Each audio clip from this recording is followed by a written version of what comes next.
One of our temple lectures. As I'm sure you're aware, these are to be chaired by the Bishop of Blackburn. But as we have no Bishop of Blackburn, it's a DIY job this evening, and all the better for that. But I didn't say that. We have distinguished visitors who regularly appear on the radio, Radio 4.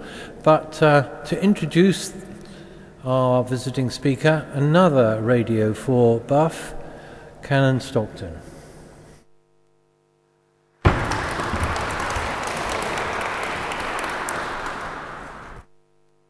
Yes, this is one of the temple lectures under the auspices of the Bishop of Blackburn, and this evening's lecture is generously financed by the Montgomery Trust, which is involved in adult Christian education. So thank you to the Montgomery Trust. Our speaker tonight, David Cook, is a native of Hawick in the Borders and lives in Chicago. He's a philosopher, ethicist, theologian, teaches in Chicago, Loyola University, and at Wheaton College, and in Texas. Also be teaching shortly in Oxford. Some of you will have heard him on The Moral Maze, and also he's had his own television program. David teaches philosophy and theology, and also teaches in the area of medical ethics. And it's in that area that David's speaking tonight, from a Christian perspective, making decisions in medical ethics. It happens that David and I met long ago, 40 years ago, when we haven't seen each other since. When David was a young lecturer at Theological College, and I was an even younger ordinand. So it's over to you, David.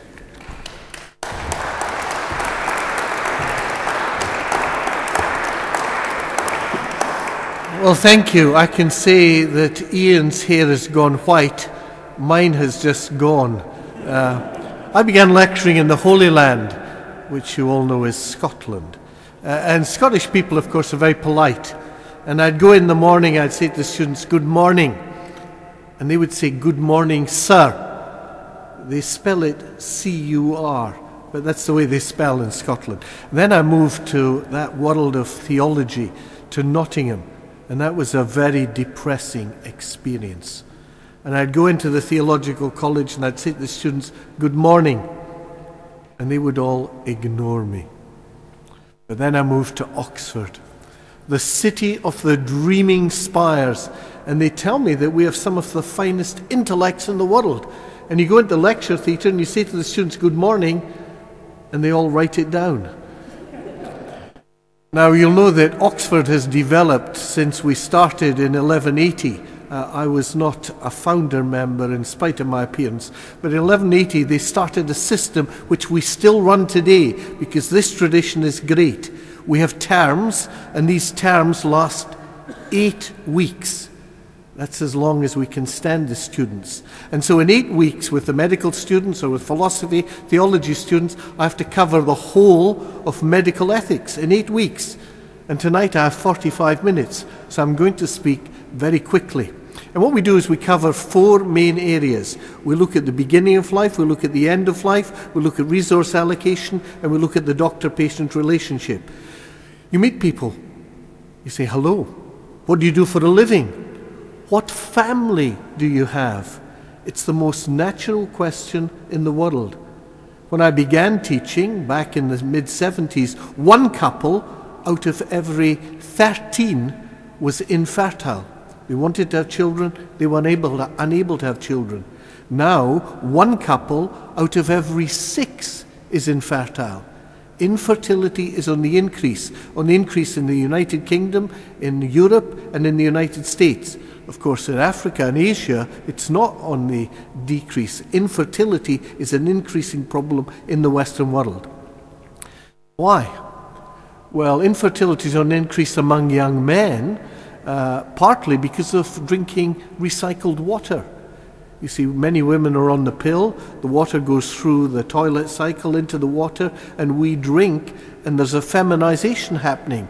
And as a result, fish fertility is falling, but so is fertility among young men. The other reason that young men are becoming infertile is because of underwear.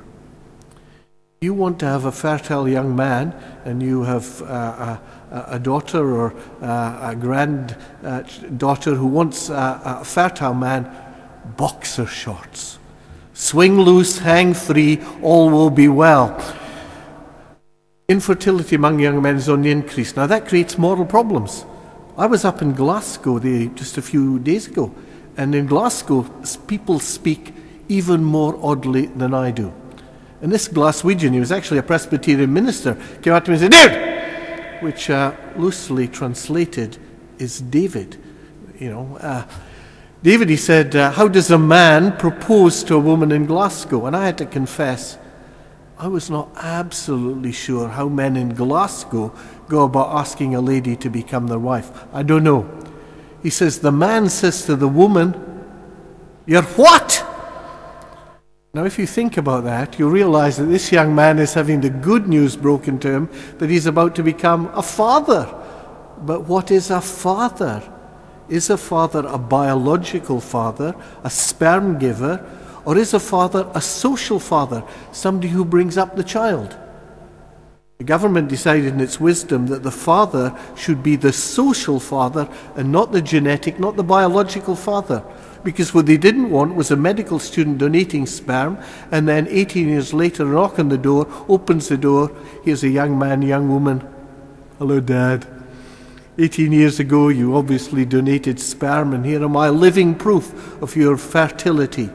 I'm off to college now. Would you like to donate to help my expenses?" To break the link, the father is always the social father, not the biological father.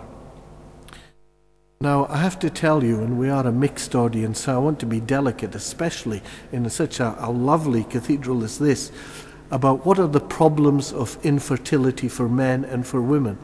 And the problems for infertility are really, let's put it delicately, a problem either with the delivery system or quality control. Now, if it's a problem with the delivery system for a young man, all you need is a quick act of masturbation. I'm glad there are no blind people here this evening because, traditionally the church has been opposed to masturbation because it's a selfish, self-centered, incomplete activity. But this act of masturbation, what's the point? What's the purpose? Well, it's not to have a thrill, it's in order to produce a child. So even the Roman Catholic Church, in regards this particular action, regards it as licit or legitimate so that you can use that. The problem, though, we can overcome delivery system. You get masturbation, you put it in a syringe, you deliver it the right place, the right time, bingo, you get a baby. But sometimes the problem is not the actual delivery system, it's quality control, it's sperm. So what you need then is a sperm donor. A doctor in London had a clinic, an infertility clinic. And so, of course, they had little brochures. And in the brochures, ladies would come along, and the brochure would say, "Ladies, choose the father of your children." And so there were pictures of tall, dark, handsome Scotsmen and little short Swedish guys. And of course, all the ladies chose that tall, dark, handsome Scotsman. Unfortunately, in London, there weren't any Scots and there weren't any Swedes. The doctor was just doing it himself. Thus far, he's produced 600 children. And so you have a young man who meets a young woman and says, "Oh, I feel so comfortable with you. It's as if I've known you all my life." Well, so you should. This is your sister, and you had the same father. So we do not use Scots or Swedes. We use instead medical students.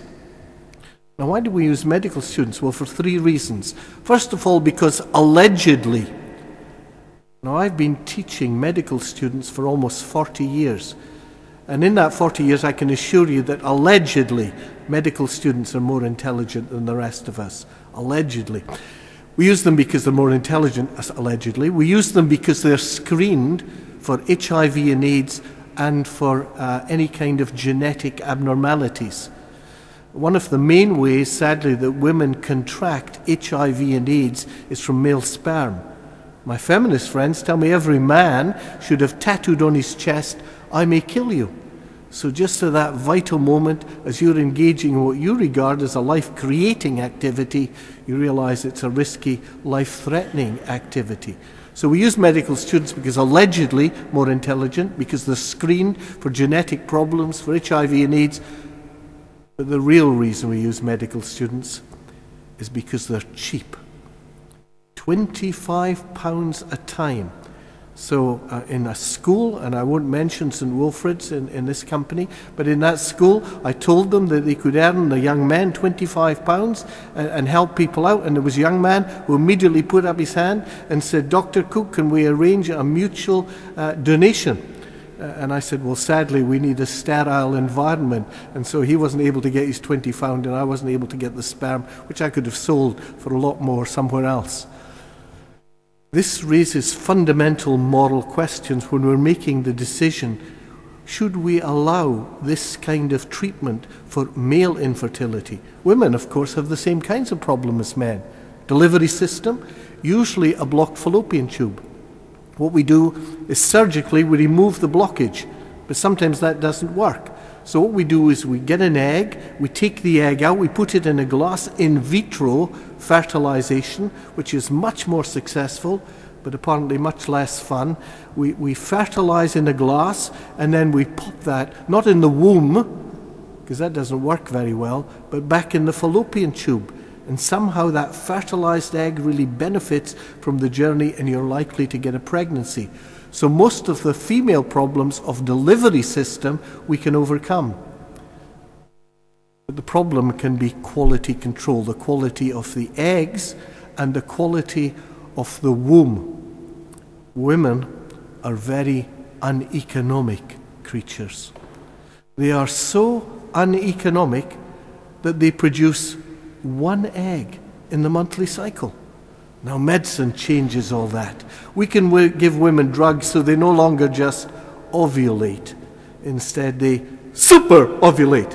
And when they super ovulate, they can produce 26 eggs. And we can take the 26 eggs and put them in a glass, fertilize them, and pop them back into the fallopian tube. Now, I have to tell you, not very many women I know who want 26 babies at the one time. And unfortunately, this technique called GIFT, gamete intrafallopian transfer, has a high rate of twinning, and even fewer women want 52 babies at the one time. So the government in its wisdom said, no, only use 3 eggs. And we did, but we found that didn't do well, and people had sextuplets. You know, you're expecting a baby and 6 turn out. You know, that's a bit of a shock to the system and to the finances. Now, the government advises you only to use 1 egg at a time, and that cuts down the number of multiple births a great deal. We can overcome the problem of eggs and quality of eggs. But what about the womb? Some women will not be able to carry a pregnancy all the way to term. You know, they get pregnant, but they have miscarry early, and that's very distressing for them and for everybody in the situation. So what you need then is a surrogate, or what I call rent-a-womb. Greater love hath no woman than this, that she lay down her womb for her daughter, for her sister, for her friend, or some cases now, for her mother. So it's possible to overcome the problem of the quality of the womb by producing a surrogate. Now, if you have one woman who donates an egg donor, if you have a second woman who carries that fertilized egg and gives birth, a surrogate mother, and if you have a third woman who brings up the child, the social mother, who gets the Mother's Day card? And the law, notice it's the law, it says it, not medicine, not the church, not tradition. The law says the mother is always the surrogate mother, the woman who gives birth, the woman who carries the baby. And that was to discourage people from entering into surrogacy arrangements. One of the problems about surrogacy arrangements is it's illegal to pay people to be a surrogate in Britain. Now, in the land of the free and the home of the brave, where I live, then you're able to pay people. And I had a student, a young woman, who came and said, I have been offered for one of my eggs $20,000. Now, she was a straight-A student. She played lacrosse for the university hockey team, or lacrosse team. She was highly musical, and she was an ideal candidate. And she visited myself and a friend said to her, don't do it. This is fundamentally wrong. And she says, why is it wrong? He said, well, if you go to the University of Wisconsin, you can get $40,000 rather than $20,000. So it's important we make good moral decisions in the area of medicine. Now, this fertility work has produced all kinds of problems. There is apparently a place, I find it difficult to pronounce this, Cambridge. I think Cambridge it's called, something like that. And in Cambridge there was a young woman in her early 20s, and sorry about that, and she said that she would like to have a baby. Never had a boyfriend, never had sexual intercourse, but she wanted a baby. So they removed one egg, fertilized it in a glass, put it in a fallopian tube, she became pregnant. Pregnancy went ahead, she delivered by caesarean section. They had a virgin birth in Cambridge. I live in a little ivory tower in Oxford, and there are two things that intrude. One is the computer, and the other is the telephone. Telephone rings, pick it up, they say, David, it's the fertility clinic. I said, what can I do for you? You're on speakerphone, they said. That's always a bad sign. You're on speakerphone, and we've got two ladies, two lesbians who are living in a loving, committed relationship. They've been together for 6 years. They've decided the biological clock has struck. It's time now to have a baby, both of them. They want to be pregnant and impregnated together. They want to go through the pregnancy together. They want to give birth by caesarean section together. They want the sperm to come from the same donor so the children will be biologically related. What do we say to them? Should lesbians be given this treatment? Single women, lesbian women? Or I made a program for the BBC, a woman called Jane Ward. It wasn't her real name. Jane Ward was a biologist, very successful zoologist, had been active in academia she was almost 56. She had never had a boyfriend, never had sexual relations, and she went to the dentist. Now, I love to go to the dentist. It's the only place I can read a woman's magazine without being embarrassed. But Jane Ward was not reading a woman's magazine. She was reading that well-known medical journal, Hello magazine. And in Hello magazine, it told her about the 63-year-old woman. The 63-year-old woman in Italy who'd had twins. And Jane Ward thought, this is for me. Now, Jane Ward was in her mid-50s, past the menopause, so she advertised for an egg donor. She found a lady from Liverpool who was willing for absolutely nothing to give her eggs. She had 2 children already. We knew she was fertile. She advertised for a male sperm donor. We found a man who, for a lot more than £25, was willing to donate his sperm. They went, the 3 of them, to every fertility clinic in the United Kingdom. None of them would treat a postmenopausal woman. So the 3 of them went off to Italy in order to have a baby. Who should have this kind of fertility treatment? Single women? Lesbian women? Postmenopausal women? Is there a right for every woman to have a child? Or is there a freedom? And if there is a right to have a child, does that mean the rest of us have a responsibility to help this woman become pregnant? Now, I could talk about the cost of all that. I could talk about who makes the decision about all that. But in the end, I'm interested not so much in the cost, not so much about who the decision making is, but in the end, what we do with these spare embryos. Because embryos are left over. If we give women drugs to make them super ovulate, we produce lots and lots of eggs. And that's created lots of material for fertility work, but also, of course, for genetic work. And all the discoveries you hear about genetics, all the stuff you hear about stem cell research, all of that comes because of fertility. But of course, when Mary Warnock and her commission were set up, they were asked the question, when does human life begin? And they said, well, perhaps human life begins at the moment of fertilization. Sperm, egg unite, everything is in place. So that's when life begins. But we know that almost 1/3 of all fertilized eggs are lost in the monthly cycle. So medical people said, well, no, it's implantation. When a fertilized egg fastens on the wall of the womb, that's when human life begins. Now that makes a difference to the kind of contraceptives that people use. A barrier method stops the sperm and the egg uniting.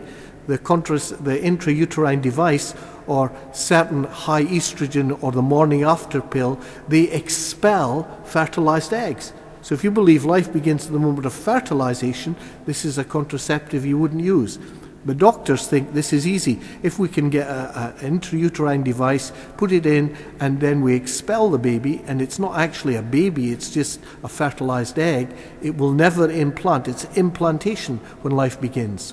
Warnock said no, it's when the primitive streak develops. That's around about 12 to 14 days. That's when the central nervous system develops. That's when you have one child rather than two children. So Warnock and 10 of her commission, 10 out of 12, said we want to go for the primitive streak, 14 days.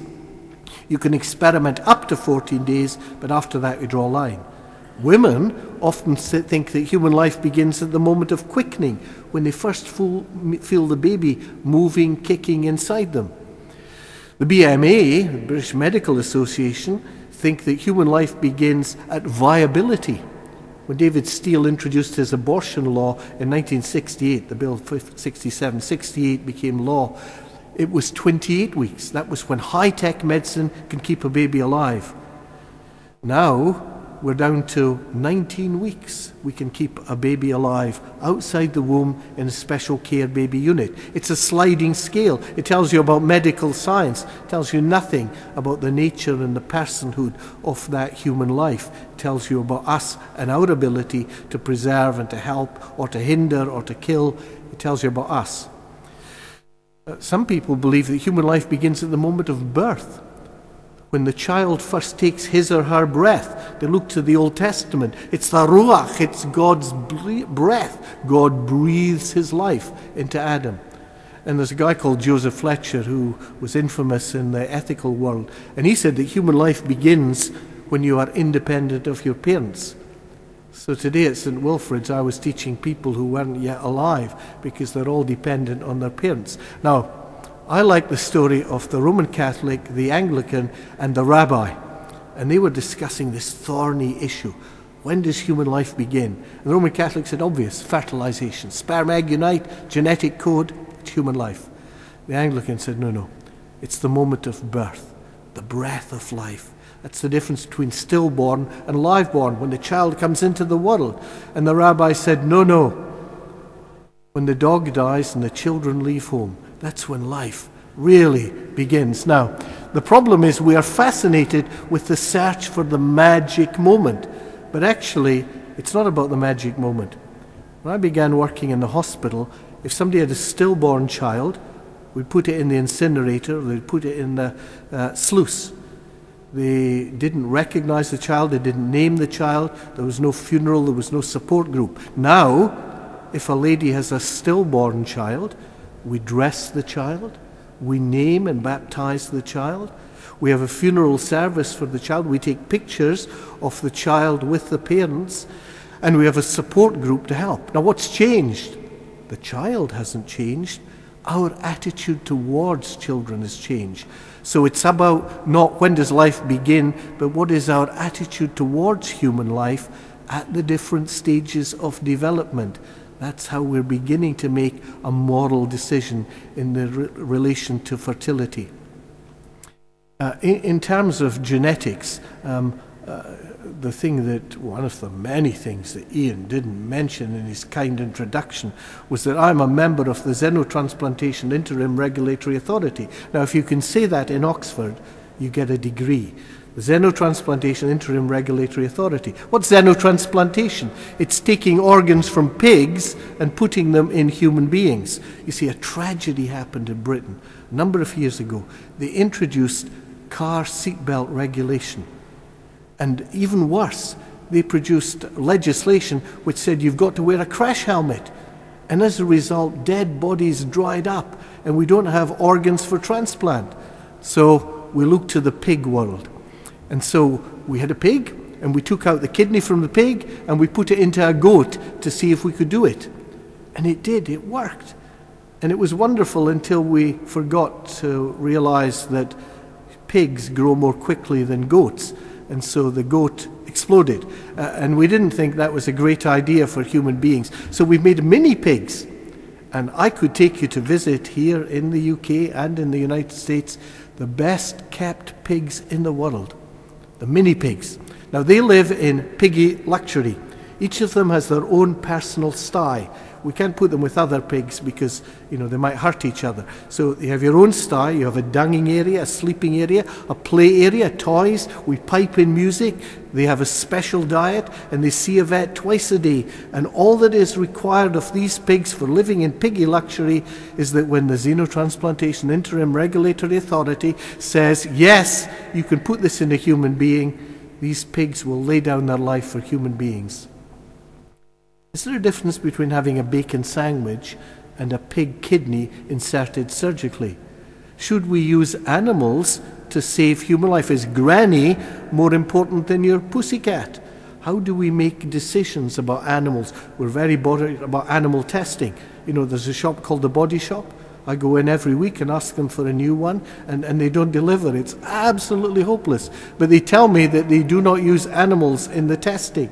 And so many people like PETA, that animal organization, are very concerned, and they regularly interrupt xenotransplantation meetings because they want to protect the animals. And Peter Singer thinks that animals are as important, if not more important, than certain human beings. Certainly more important than granny, certainly more important than people with Alzheimer's, certainly more important than embryos, and certainly more important than children who are born with a handicap. And if you don't like it at the age of 2, you can send it back again.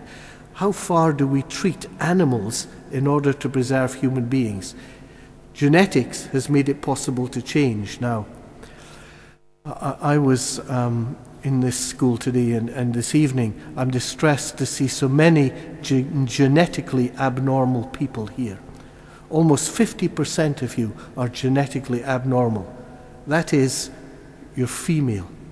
Now, if we go to the world, if you go to China or you go to India, you'll discover that they're so concerned about this particular genetic abnormality that they have a one-sex policy, and you wait until you're about 24 or 25 weeks pregnant, and you go down to the ultrasound scan and see if the baby is the wrong sex, the genetically abnormal, and what you do then is you abort and try again till you get it right. Now, we can select the sex genetically. We can select the characteristics. Having blonde, blue-eyed, boy or girl, whatever you happen to fancy having. We can do this. We can do this genetically. We can alter animals. We can alter fruit. We can alter vegetables. We can alter human beings. We can, but ought we to do it? How far should we change that relationship? Issues really at the beginning of life. Issues about fertility. What's a mother? What's a father? Who should have this treatment? Who should pay for this treatment? What's going to happen to society? How far should we genetically change fruit, vegetables, animals? How far should we alter human beings? If you've been in some of the canteens we've been in the last few weeks, you'd think that pigs and human beings have a great deal in common. So how far should we alter animals to be like humans, or humans to be more like animals? The beginning of life. Now, my real claim to fame when I go and speak to young people is nothing to do with Radio 4. This generation, we are very impressed with Radio 4. But for young people, I was on Ali G. I was on Ali G before Ali G became famous. I was one of the early people, and they had a program in medical ethics. And Ali G, dressed in the unusual way that he dressed to make this program, TV program, he said, David, you are interested in euthanasia. I said, yes, I'm interested in euthanasia. He said, well, I think that the youth in Africa and the youth in America are no worse than the youth in Asia. And that was the level of the intellectual debate we engaged in. Now, euthanasia means dying well, and that's what most of us want to do as late as possible. But it's come to mean mercy killing. And I want to talk for a moment about mercy killing, about euthanasia. Because, of course, in Holland and in Switzerland and in Belgium now, you can have euthanasia. One-way ticket over, and you save the fare back, and you can end your pain once and for all. Now, I have a friend.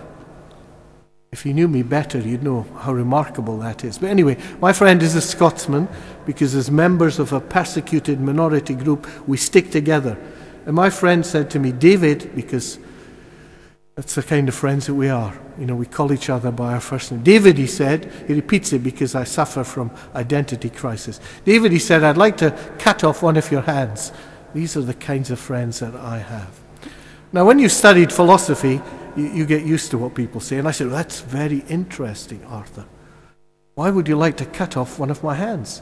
He said, David, it would stop this terrible habit you have of saying, on the one hand, but then on the other hand. Now, on the one hand, there are arguments in favor of euthanasia. On the other hand, there are arguments against the arguments in favor of euthanasia.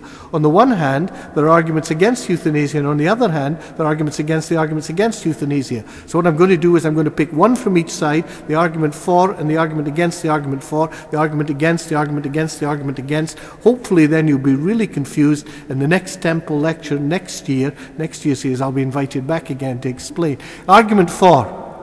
The argument for is very interesting because it's the most common argument in Western morality today. It's the most common argument in medical ethics today. It's called the argument from autonomy. It literally means self-rule. It literally means please yourself. You make your own morality. That's the world we live in. You please yourself. Whose body is it anyway? That's the slogan here in the abortion debate. It's my body. I should be free to do whatever I want with my own body. You hear it in euthanasia. It's my body, and I should be free if I'm tired of this body, if I'm degenerating, if I feel I'm becoming independent, if I'm losing my dignity, then end my life. That's the argument for euthanasia. Now, on the other hand, I went to a funeral. I was very upset. I wasn't upset at the loss of the dearly departed, nor at the funeral rite. What bothered me about a funeral as a Scotsman was the cost of the funeral. Wasting all this money on dead people seemed like a terrible waste. So I thought about it long and hard, and I came up with a brilliant idea. I went home and said to the family, good news, you will not have to pay for my funeral. Now, like any good Scottish family, got very excited. How? I said, simple. Leave my body to medical science. No body, no funeral expenses. Now, while the family were delighted at saving the money, they weren't thrilled at the idea of medical students in Oxford or in Chicago cutting off little bits of David. So I went to see my lawyer. I said to my lawyer, whose body is it anyway? He says, David, it's your body. And you can do whatever you want with your own body. But think you might die at home. You die at home and the ambulance comes down because the hospital hears you're dead, and they say, we're very sorry to hear that David's dead, but he's left us his body and we've come to collect him. And the family say, over our dead body. And they say, no, it's his dead body we've come from. And the family say, you can't have him. What do? Do they break down the door and take the body away? I hope you're carrying a donor card. Donor card says, if I'm in a road traffic accident, you can have my heart, lung, liver, kidney, cornea.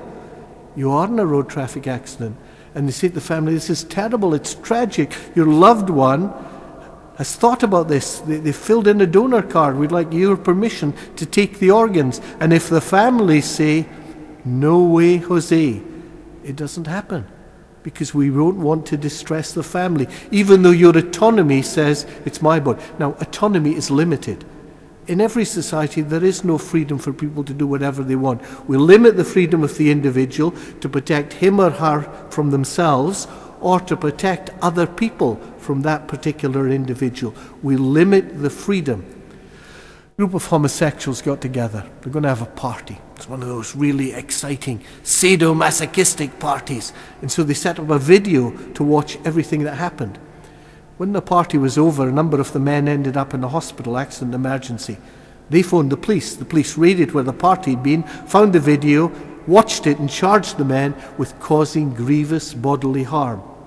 The defense is very simple. Everybody who attended the party did so freely, willingly. Autonomy. Everybody who took part in the activities did so freely, willingly. Autonomy. Yes, there were people hurt. Yes, there were people ended up in hospital. But nobody's complaining. Nobody wanted to bring a court action. They were all sent to prison for 2 years because you're not free to do whatever you want with your own body. The argument from autonomy and the argument against it. But on the other hand, there's an argument against. And the most common argument against, which is the most successful and certainly convinces the House of Lords every time, is the slippery slope argument. Slippery slope says we begin with voluntary euthanasia, and then for people who are terminally ill, people who have a consistent wish to die, then you slide down the slope and you kill people who are mentally defective, people who are degenerative, people who have some kind of terrible disease, and then you go further down the slippery slope and you get euthanasia, mercy killing, for people who are unacceptable, who look different, think differently, 5'7" and 7 Scotsmen and the like. So, slippery slope. Now, Mary Warnock used to say to me, David, don't worry. Slippery slope doesn't say start here and you'll end up down there. It says draw a line. Draw a clear, absolute legal line. People will slide down until they hit the line and then they'll stop. And she used to think it was a good argument, and I used to think it was a good argument. But we've changed our minds now. We changed our minds because of Holland, and where they started off with euthanasia for a few cases, now it's happening for all kinds of cases. People are depressed. People have a handicapped child. Euthanasia. It happened with the abortion law. Abortion was introduced for a very few cases, and now we have abortion on demand. That's the slippery slope. But the real reason, I saw today being driven through the streets of Blackburn. Now, this is a cathedral, and I know that if you attend a temple lecture, you must be very law-abiding citizens. So as you drive home this evening and you see those signs 30 miles an hour, you will drive no more than 28 or 29 miles an hour, because none of you would ever cross that line. I have to tell you that even in Blackburn, there are some people who in a built-up area will drive 31 or even 32 miles an hour. See, the problem is not drawing lines. The problem is human nature and how far beyond the line can we go. When it comes to the end of life, how do we make a decision? We should talk. I'll just talk briefly about one other area.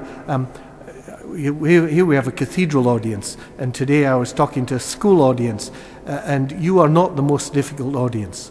The most difficult audience are not prisoners, are not military, are not police, are not soldiers. The most difficult audience are male clergy.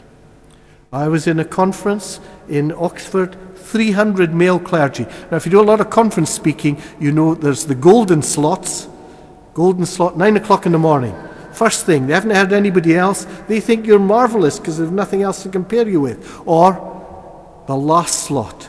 The conference is due to finish at 3:30. You go on at 2:45 and you finish at 3, half an hour early. You are a wonderful speaker. Now, these are the golden slots, but I was the death slot. That's the one after lunch. People have had too much to eat, too much to drink. And the organizer said, David, go in and liven these guys up. So I went in and I said to these 300 male clergy, gentlemen, because I believe in giving people the benefit of the doubt. Gentlemen, I said, we've got one kidney. It's a perfect match. We've got a prostitute, a playboy, and a poet. Who gets the kidney? Now, most of the clergy thought the prostitute should have it. They felt she gave the greatest happiness to the greatest number, so she deserved that. There were about 20 people who felt that the playboy should have it. Their argument was very solid. The playboy spends money, creates wealth, creates jobs. Economically, give it to the playboy. In an audience of 300, there was only one person interested in the poet.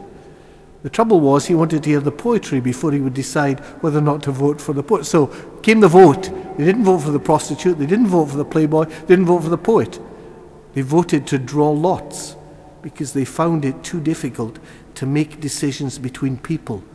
And that's the reality in medicine today. We have this money. We have this huge demand for fertility treatment, genetic treatment, HIV treatment, the latest cancer treatment, everything. We've got the demand, but we can't produce it. So we have to allocate, decide. How do we decide between people? Doctors and nurses, anybody who works in the caring profession, you as individuals, you as members of family, are going to have to face these kinds of decisions. So how do we decide? Once upon a time, people used to take the Hippocratic oath, but now that's only true in one medical school in the whole of England. So what rules are going to guide a doctor and nurse or a patient and family when it comes to making moral decisions in medicine today? Well, I think, and I've interviewed people for many, many years for medical school. You ask them, why do you want to go into medicine? Now, sometimes they tell you because they want to help people, they want to make a difference. In America, they want to go into medicine to make a lot of money. But all of them will have a doctor who influenced them. There's some model they have, and they've based what they think medicine is about on this good doctor and the way that this doctor, male or female, treated them, respected not just them, their family, the community they lived and they work in. There is a model of medicine. So my question as a Christian, who is our model for medicine? And I believe the model needs to be the great physician. Jesus Christ was the great physician, the great healer who brought healing. Now, he didn't heal everybody, and that's very difficult for doctors and nurses. We cannot heal everybody, but he did heal people, and the healing was significant, not just for the individual, but it was making a point. Always when you see a miracle in the New Testament, you ask not, but did the miracle really happen, but what was the point in the miracle? What's our model for medicine? And I think it's Jesus, and I think it's Jesus and his commandment, do unto others as you'd have them do to you. Now, there are forms of this in Buddhism and in other cultures, but the other forms are interesting. They all say, don't do to anybody what they would do to you. Don't do. It's a negative. But Jesus turns it round and makes it a positive. Act for other people, act in a way which will help them and make a difference. But I don't think that is a good enough commandment. Jesus said, love one another as I have loved you. And loving is about loving in the same way, to the same extent as Christ did, willing to sacrifice himself for the benefit of others. Now, the sad thing is I teach, 19 to 26, 27-year-olds.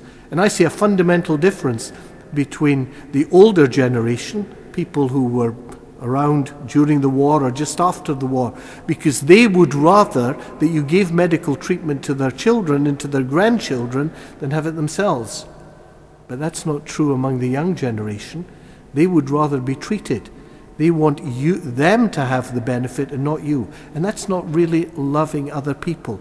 So I think for a Christian, faced with dilemmas about the beginning of life, about the end of life, about resource allocation, about how we deal with doctors and with patients, what we do is we love them. I was taught to stand up, to speak up, and to shut up. Thank you.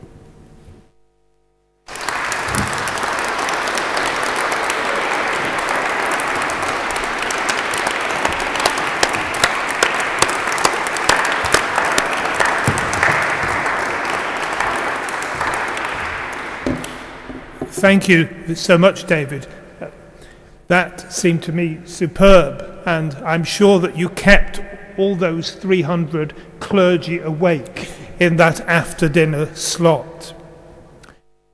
Clearly, David has shown just his experience of working with the BBC, because he's kept exactly to 45 minutes and has spoken with great freedom, and I'm sure raised many questions. David has agreed to have some time of questions. And so if you have questions, David will have a go at answering them. Anyone with a question? Not speeches, questions. I like those questions. That was tremendous, the way immediately you engaged. It was really... No.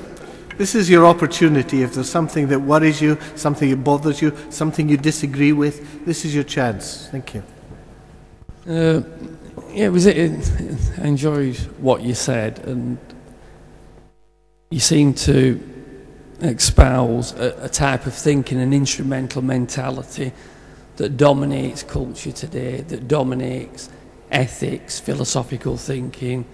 It gives rise to this mentality that, we have a right, and somehow that appreciation that life is a gift has gone. And at the end, you seem to kind of touch on that when kind of what you were arguing for was a change in mentality, and you described it as love. Now it's so counterintuitive and so alien to many people and to many institutions, to just the medical profession. I agree with you, that is the answer. Mm-hmm. But it's so, as a way of thinking, it is so alien. How do you inculturate this? It really is a different way of thinking, this appreciation that life is a gift, that care is love. Because postmodern thinking kind of, in some ways, is opening up that, because it's not something that you could measure, control, it's not something tangible you could train for. Right. It's more of an art, and it comes back to the Christian tradition. But how do we begin? That's the only way forward. Thank you. That's a helpful question. You begin, first of all, by being there.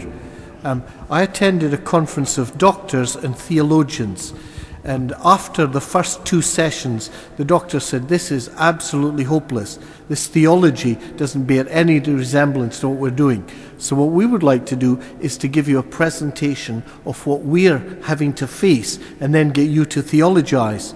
And I was the only theologian who turned up to that. The others didn't even come. And that's the problem. They weren't there. And so if you're not there in the hospital, if you're not there in the doctor's waiting room, if you're not there with the family, if you're not there with the doctor who's struggling with this, you'll not make any difference at all. The second way is that you help them see how complicated all of these questions are. I went to speak to transplant surgeons from all over Europe, and I said, why have you invited a boy from Hawick to come and speak to you? And they said, because we can't sleep at night. Because some of the things that we are able to do actually terrify us, and we don't know what's right and wrong, we don't know what's good and bad. So what you do is you show them how complicated it really is. And so when I go into a situation, I don't say, this is the loving thing, you've all got to do this. I say, tell me what the problem is. Tell me what you're struggling with. Tell me what the impact of this decision is going to be if you do it, if you don't do it, if you do this or you do something else. So you have to show people that it's complicated. And so the third reason that I think that we can offer an alternative is desperation. Desperation on the part of doctors and nurses. I was in Nottingham teaching theology, minding my own business, trying to inflict pain on the philosophy and theology students in St. John's, and I get a call from the medical school, and they said, we need you to come and help us. And they said, you need to teach us medical ethics. I said, I don't know anything about medical ethics. I said, well, nobody does, but come and help us anyway. And so that's how I started. I started because of the desperation of doctors. And then after 4 or 5 years, people in Oxford heard what was happening, and they said, come to Oxford and help us. And so now they have every medical student in the country now learns medical ethics. Not because of me, but because of desperation. They want to be able to solve the problems. And so if you're not there, and you're not showing them that you understand the complexity, and you're not giving them some concrete way of responding, that's how you change. And I believe they are. People say doctors don't listen. That's not true. Doctors will listen if you're there, if you are engaged with them, and if you actually listen to what they say, they will listen to you because you've earned the right. You've earned the right to be there. It's the same in any pastoral situation. You have to earn the right to speak. Same with missionaries. If you're going to be a mission agent in this country or abroad, you've got to earn the right. Why should I listen to you? Why should I listen to a boy from Hawick? Well, they shouldn't, unless I can show them I really do understand and I can help you make a difference. Right, it is. That's true, yeah. The question?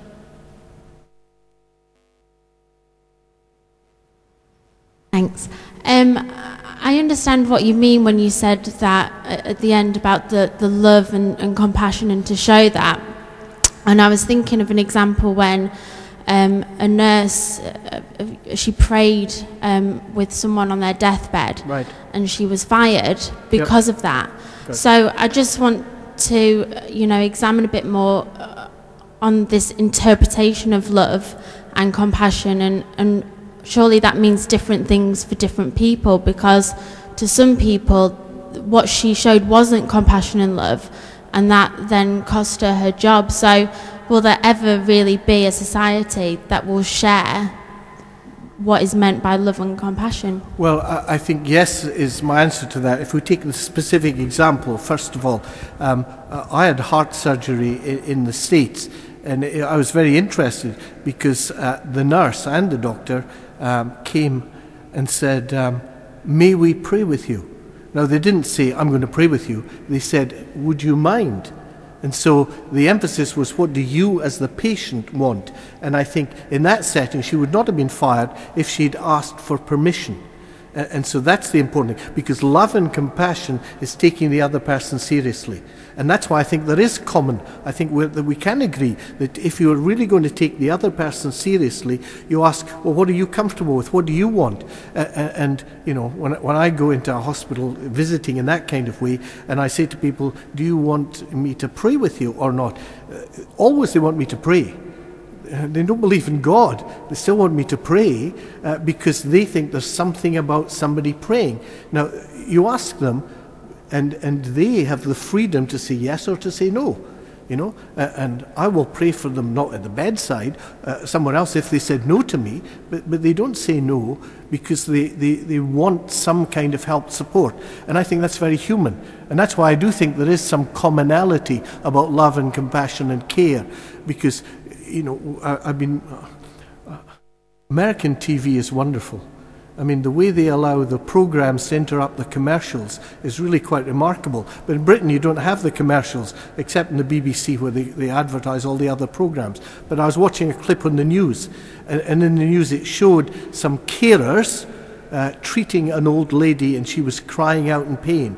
Now, I don't think anybody watching that thought, oh, that's a loving thing to do. Let's treat some old people in this. Nobody thought that. And everybody said, oh, this is awful. It didn't matter whether they were religious, non-religious, whether they were atheists, agnostics, human. They thought this was wrong because it's a human response. And that's love and compassion that we can build on.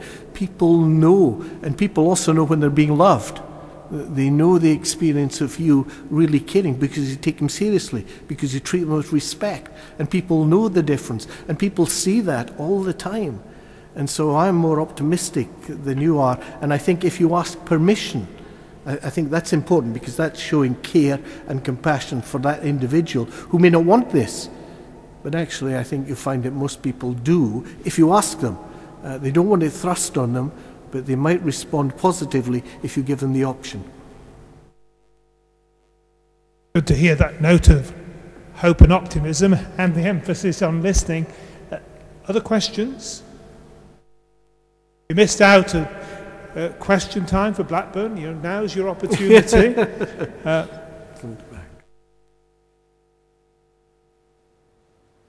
Sorry.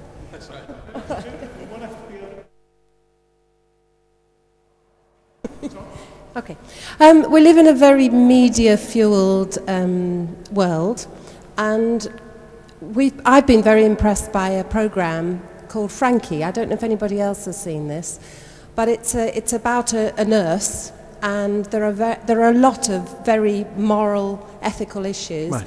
And I've been very touched by one particular episode where a lady was dying, and her husband actually helped to assist her. He couldn't physically give her the drugs. But my point is that the law is often the thing that stands in the way. And the way they got round that was by videoing the whole incident. So whereas he was dragged off to the police station because he'd apparently done something illegal. But I think the media can offer some real good opportunities to discuss moral and ethical issues. And are you involved in that kind of background of research? Yes, the media can indeed give a very positive spin, but of course it can also give a very negative spin, and it can be very destructive of individuals and of situations. Yeah, the answer to the question, am I involved? Yes, I am involved, and I was the medical advisor for a series about medical ethics and how that works in practice. So the BBC are keen to have that kind of involvement. But I want to look at the specific issue because of the husband helping, because Diane Blood had a rare degenerative disease, and she wanted her husband to end her life, but she knew that he would break the law, and so she went to court before the husband did anything and said, I want my husband to have immunity from prosecution for helping me die. Now, I know lots of husbands who would like immunity from prosecution to help their wife to die, but the court said no, so they went to European Court, and the European Court, which is full of human rights, said no, because they're frightened that people will take advantage of the situation. Now, you happen to see what you think was a good example. We have to be really careful that there are not lots of bad examples.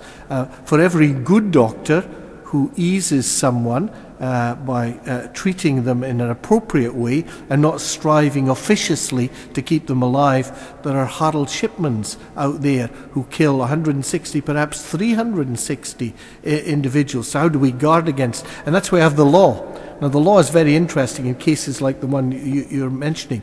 What normally happens is the person is taken to court and is tried, and often is found guilty because they have done something which is illegal. But then they're given a suspended sentence because they don't think this is a person who's liable to do this again or is at risk. Now, if you kill 3 wives in succession, there might be a little bit of suspicion, especially if you inherit every time. But you're trying to control that kind of thing. So I think that's good for the law. The law says there is a standard, but it also applies the sentencing in a gentle, appropriate way. I met a lawyer, a judge in Poland, and he specialized in matrimonial law. And he was trying this man, and they have find guilty or not guilty, and then you have the sentencing. So this man was being charged with bigamy. He had 2 wives. And so he was found guilty.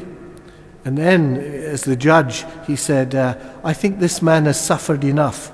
Not only did he have 2 wives, he had 2 mothers-in-law, so no more sentence for him. Now, there was an example where the law was upheld, but the way it was then applied was with compassion and with care. So I want to uphold the law. And I want, before we change the law, to think about Harold Shipman, to think about Diane Blood, to think about all the people I know who have suffered at the hands of doctors and families, before I change the law, which allows people to do whatever they want to them. So some kinds of limits. You spoke earlier about how you believe that you should question how far science and medicine should go. Now, with your belief in God, if that stops you, do you not think that there's a possibility that a God could want us to actually create something better for ourselves, or even give us the tools, so to say, to keep on advancing, and perhaps we're not necessarily having to draw a line, but we're simply going the wrong way about it, and we shouldn't be coming to a point where we have to draw a line? If that makes sense. Thank you. Yes, it does. Thank you. If human beings were not this mixture of good and evil, what some theologians call dust and glory, so there are good things about human beings, but the bad things about human beings. If I was totally optimistic, I think it's good to be realistic, so we have to recognize that people can make bad choices as well. I don't think God says, let's not learn things, let's not discover new things, let's not try new things. But he is very concerned about the impact that has on individuals. How do we actually protect individuals, particularly individuals who are at risk, individuals who may be harmed?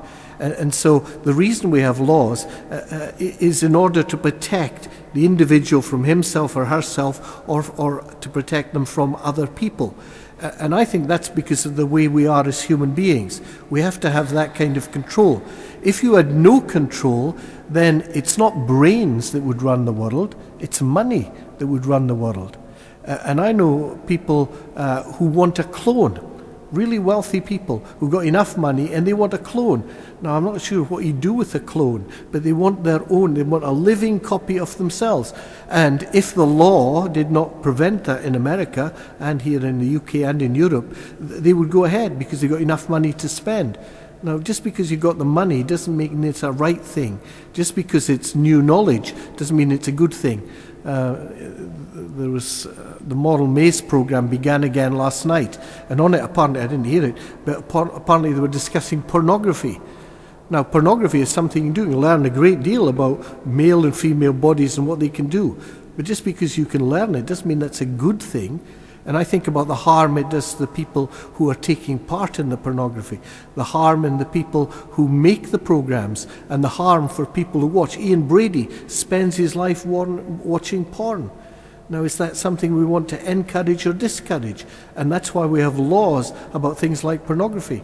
And so I think in all kinds of knowledge, there has to be some kinds of limits for the protection of the individual, for the protection of the community, for the good and the well-being of other people.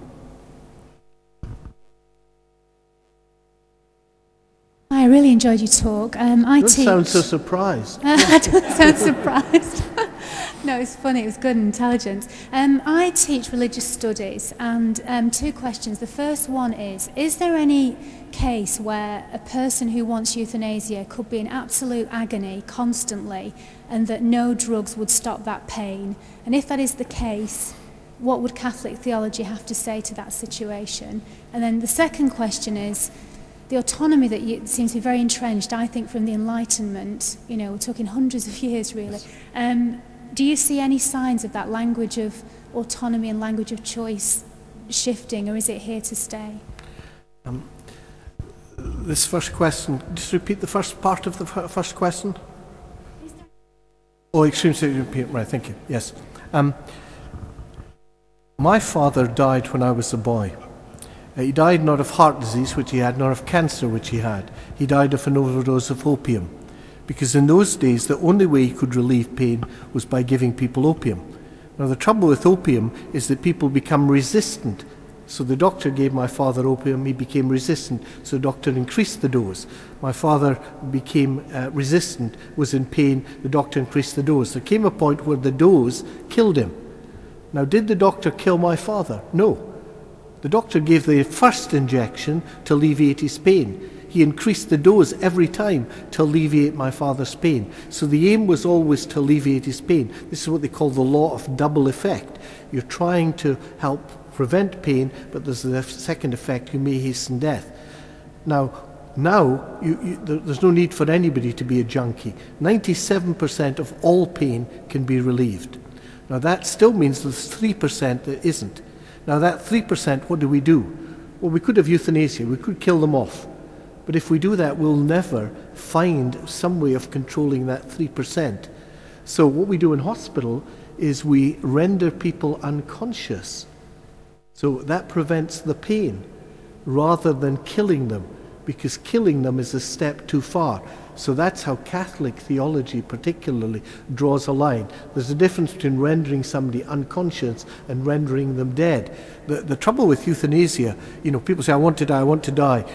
If you kill them, you can't waken them up afterwards and say, are you better off dead? There's no way of checking. And that's why we're very hesitant to cross that particular line, and Catholic theology doesn't need to cross it.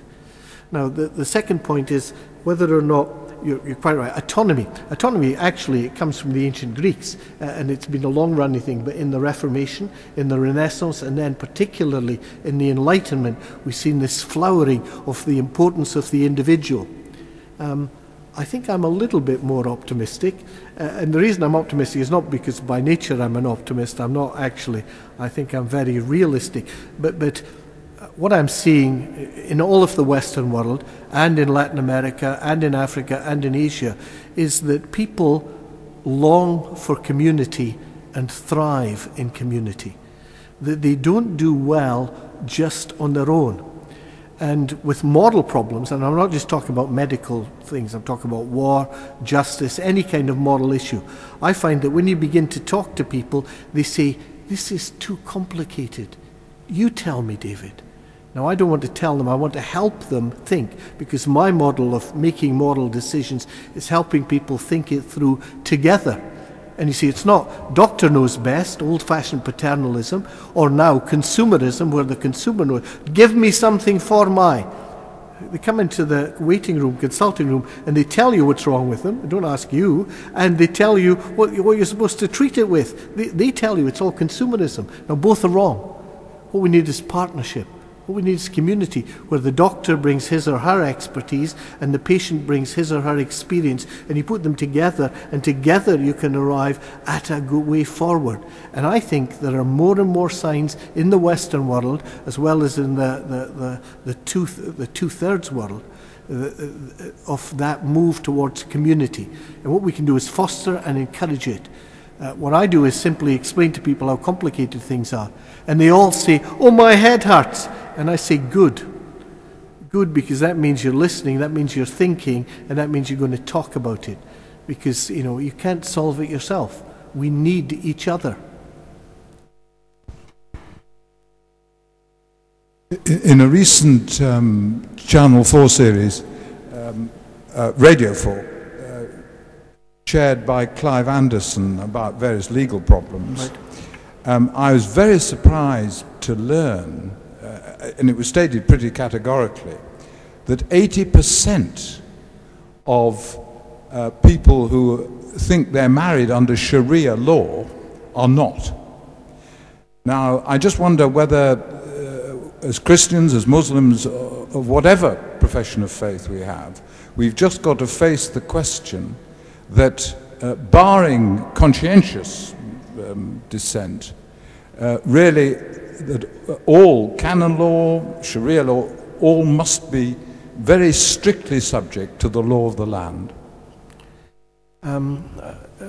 If I may respectfully say no, and the reason I say no is because I think there's a difference between morality and legality. And I think there are things which are legal and things which are illegal, which are good and bad. And I think our capacity to make a moral judgment is much more important than what the letter of the law is saying. So I want to maintain a distinction. Now, when it comes to marriage, what is a marriage? I used to watch Roots. I don't know whether you remember Alex Haley and his Roots. And here was the slave community transplanted into southern parts of America, come from Africa, and he didn't like being a slave, so he tried to escape. So they cut off one of his feet to try and stop him. And he met a lady and he wanted to marry her. So what did they do? They jumped the broom. Now, in the eyes of the community, that was a marriage. In Scotland, they call it a common law marriage. You share bed and board for a year and a day. All the Scotsmen, they leave after 375 days, because they know if it goes to 376, you're in real trouble. So it's not, but it's common law. And I think there's a distinction between what communities have and what we as Christians want to uphold as an ideal of marriage. And I think that's why we prepare people for marriage. When I used to take lots of clergy conferences, I'd say, how many of you do marriage preparation? 100%. All of them did marriage preparation. How many of you refused to marry somebody? 1, 2. Most of them never refused. And I'm saying, well, what kind of marriage preparation is this? If in the end you never say to people, I don't think this is a good idea. I think you need to think about this again. I remember I have a former student, and I taught him when he was a man, and now he's a woman. And I remember him as a young man coming to me and saying, I've got a girlfriend. I'm madly in love with her. I'm going to marry her. And I said, well, that's absolutely wonderful. But I think, you should maybe wait a month or two You know, you've never had a girlfriend before, you just met this person. I think it might be a good, oh, we don't want to wait. We want to get married. We love each other. It's going to last forever. 3 months later, they were in the middle of divorce and 2 marriages and a sex change later. He says, you know, I wish I'd listened to you way back then. And I think we need to look very hard at how we prepare people for marriage. And I think we're going to end up with 2 kinds of marriages, as they do in many continental countries. There's a Christian marriage or a Muslim marriage, and there is the law of the land. But I don't think the law of the land and our understanding of things like marriage need be the same. I think our morality should be able to pass a judgment about the law and says, actually, this is a bad law. Actually, this is something which is not good either for the individual or for the community. So I want to keep that distinction there.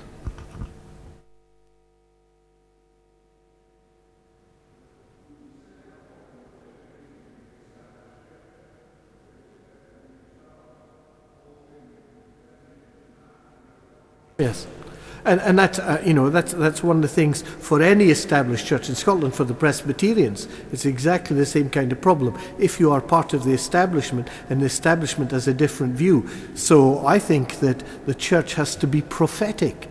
It has to say, you know, there are certain values which we think are good, not just for religious people, but for all people. It's about humanity. And so let's proclaim these standards and persuade people. You know, I find in hospitals, people are easily persuadable if you give them good reasons. But you've got to give them good reasons. And too often we've been guilty of giving bad reasons. Sorry. When a family wants to adopt somebody, they have to go through a very rigorous procedure. Correct. What sort of procedure would you have to go through for surrogate births and all these other... The honest answer is it depends on the clinic. What the Human Embryology and Fertilization Society, you know, authority said is that each clinic will decide its own rules. So should single women, should lesbian women, should postmenopausal women, then any clinic will decide. So crudely, people go round all the different clinics until they find a clinic which will do what they want. And whether you do what they want depends on your finances and your success rate. Now, success rate is a very important thing here, because success rate that the clinic will tell you is we make 85% women pregnant. That's a great success rate. I ask, how many live births do you get? 43%. This is a huge gap between the number of take-home babies you have and the number of pregnancies that you can create. So actually, the consumer needs to be much wiser and to look, but the rules for consumer protection are actually varied from clinic to clinic, which is why HFEA and all the other authorities and central government has to be looking all the time to say, is this a step too far? Is this too dangerous? Genetically modified food, even in the 10 days I've been here in the UK, I'm seeing that the government is changing its mind about genetically modified food. Now, once upon a time, the precautionary principle, we don't know what's going to happen, so let's be careful about it. But now it seems that they're saying, oh, well, we'll just go ahead, it'll be all right.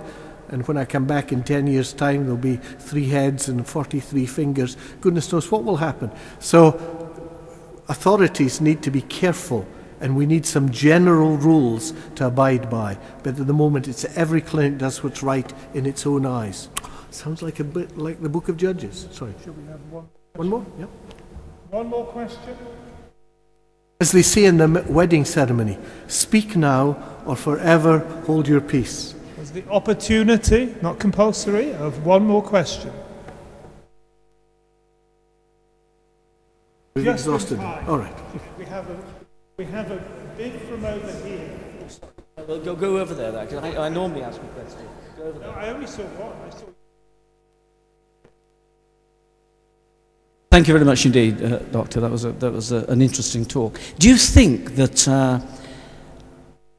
something that Professor Charles Taylor has reflected on in A Secular Age, that our age is so buffered against maybe what the churches and Christianity and the gospel and other faiths offer in the area of spirituality at the centre of the heart of of human beings and of life in general. It's so buffered against this in the secular age with relativism and everything else. And we don't seem to have a language that is able to communicate with. So we've got two sort of massive problems coming together, right, and we don't seem to make headway. And it seems on the surface that the secular age is in fact moving forward at a greater pace and with sort of more success, if I could use that word, than what the churches and spirituality is trying to offer in the area of morality and spirituality. I think appearances can be deceptive. And I think the secular age is giving way to what they call the postmodern, and the postmodern is giving way to the postmodern, and so on, because society is constantly evolving. Now, I think when it comes to art, when it comes to music, when it comes to literature, that you will find that there is a language which appeals to the spiritual dimension. I'm fascinated with the way that people, particularly young people, are really interested in science fiction. They see other forms of life, they see other forms of living, and how critical the younger generation is of the materialism of the older generation. And so I think there's a lot of change and dynamic going on, and it's an opportunity. It's an opportunity for the church, I think you're right, to find an appropriate language which communicates. Now, you may not believe it, but I use a lot of humour when I talk, and because I think humour is a universal thing. And I like to go to places like Norway, you know, and I will say something in English, and half the audience will laugh, and the translator will speak in Norwegian, and the other half will laugh. And so my talks take twice as long. Just be lucky you're not in Norway tonight. Take twice as long because the humour is universal. And I think there are universal spiritual interests, qualities, dimensions that we can appeal to. I think literature, art, music do that particularly well. And I think we in the church have to find a way of tapping into that and speaking in an appropriate way. Jesus' teaching is all couched in language, in metaphors, in pictures, which meant a great deal to his particular audience and group. We have to find the equivalent. And if we can find the equivalent, we can transform society. Thank you all.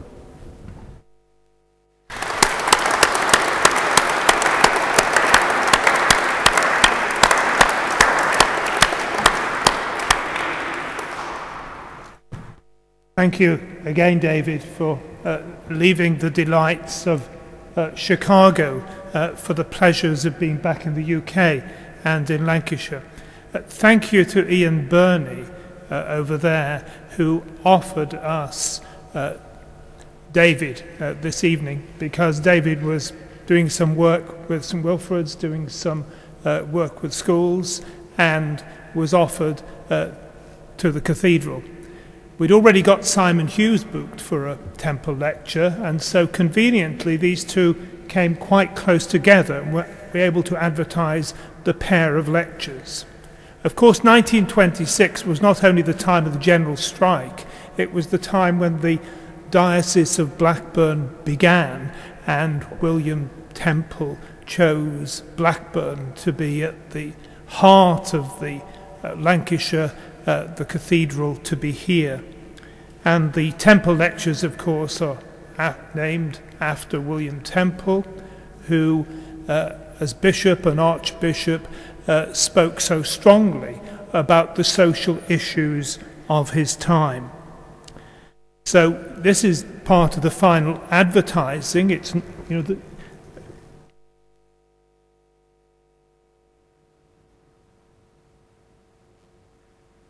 I didn't ask David that ethical question. I forgot. The vergers have been recording tonight, so be warned if you ask a question. If you've got a problem with that, speak to me afterwards. The Temple lectures, issues from Christian perspective, the issues of our time. It just happens by coincidence, of course, that I knew David from back in the mid-70s. I'm encouraging you to come to the next Temple lecture, which is a week on Friday. And Simon Hughes, the Lib Dem MP, will be speaking about issues of social justice today from a Christian perspective. It happens that I've known Simon since 1970 when he started at university, and I think it was in the next year we encouraged him into politics. His first election was as a student representative.